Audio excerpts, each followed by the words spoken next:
ఈ యొక్క వీడియోలో మనం ఎన్టీఆర్ జిల్లా గురించి చూడబోతున్నాం. ఎన్టీఆర్ జిల్లా యొక్క కేంద్రం వచ్చేసి మనకు విజయవాడ. దీని యొక్క సరిహద్దు జిల్లాలు ఏమిటంటే మనకు కృష్ణా జిల్లా, ఏలూరు జిల్లా, పల్నాడు జిల్లా, గుంటూరు జిల్లాలు దీనికి సరిహద్దులుగా ఉన్నాయి. సరిహద్దు రాష్ట్రం వచ్చేసి మనకు తెలంగాణ. తెలంగాణలోని సూర్యాపేట జిల్లా మరియు ఖమ్మం జిల్లాలతో ఈ యొక్క జిల్లా సరిహద్దులు పంచుకుంటూ ఉంది. The district is named after former Chief Minister of Andhra Pradesh NT Ramarao. ఈయన టీడీపీ పార్టీ తెలుగుదేశం పార్టీని 1982లో ప్రారంభించారు.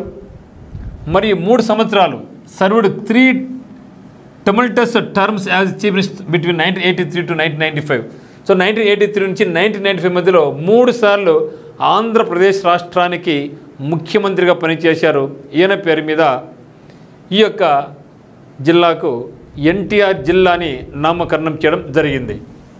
మరి చూస్తే ఇక ఎన్టీఆర్ జిల్లాలో మనకు ఉన్నటువంటి ముఖ్యమైనటువంటి ఏమున్నాయంటే ఇక్కడ ముఖ్యంగా మనకు విజయవాడ అనేది కృష్ణా నది ఒడ్డున ఉంది. కంప్లీట్గా మనకు కృష్ణా రివర్ ఇక్కడ మనకు విజయవాడ మనం బెజవాడ అని కూడా పేరు అంటాం గతంలో. సో విజయవాడ బెజవాడ అనేవాళ్ళు. మరి ఇక్కడ కొండపల్లి అనేది కొండపల్లి కొయ్య బొమ్మలకు చాలా ప్రసిద్ధి. ఈ కొండ బొమ్మలు దాల్చడానికి ఏ చెక్క ఉపయోగిస్తారంటే తెల్ల పొనికి చెట్టు కలపతో చేస్తారు. ఇది మనకి ఎగ్జామినేషన్స్లో గతంలో చాలా సార్లు ఈ యొక్క బిట్ రావడం జరిగింది. కొండపల్లి బొమ్మలను ఏ చెక్కతో చేస్తారు అనేసి దేంతంటే తెల్ల పొనికి చెట్టు కలపతో కొండపల్లి బొమ్మలు తయారు చేస్తారు గుర్తుపెట్టుకోండి. అదే మాదిరి ఇక్కడ గాంధీ స్మారక స్తూపం కూడా విజయవాడలోనే ఉంది. ఆంధ్రప్రదేశ్లో అతి పెద్ద రైల్వే జంక్షన్ ఏదంటే విజయవాడ. అదే మాదిరిగా ఏషియా ఖండంలోనే 2వ అతిపెద్ద బస్సు స్టేషన్ అయినటువంటి పండిట్ జవహర్లాల్ నెహ్రూ బస్ స్టేషన్ కూడా విజయవాడలోనే ఉంది. మరియు రాష్ట్రంలో రైల్వే వ్యాగన్ వర్క్షాప్ విజయవాడలోనే ఉంది. ఎక్కడుందంటే అది గుంటుపల్లి వద్ద ఉంది.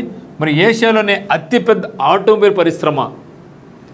మీకు ఏ లారీలు కానీ ఏదైనా సరే ఆటోమొబైల్స్ పరిశ్రమ ఏదైనా కావాల్సి ఉంటే ఇక్కడనే అవన్నీ కూడా బాడీస్ అన్నీ కూడా అంతమంది వర్కర్స్ అక్కడ చాలా వేల మందికి ఇక్కడ ఉపాధి దొరుకుతూ ఉంటుంది ఆటోమొబైల్ పరిశ్రమలో.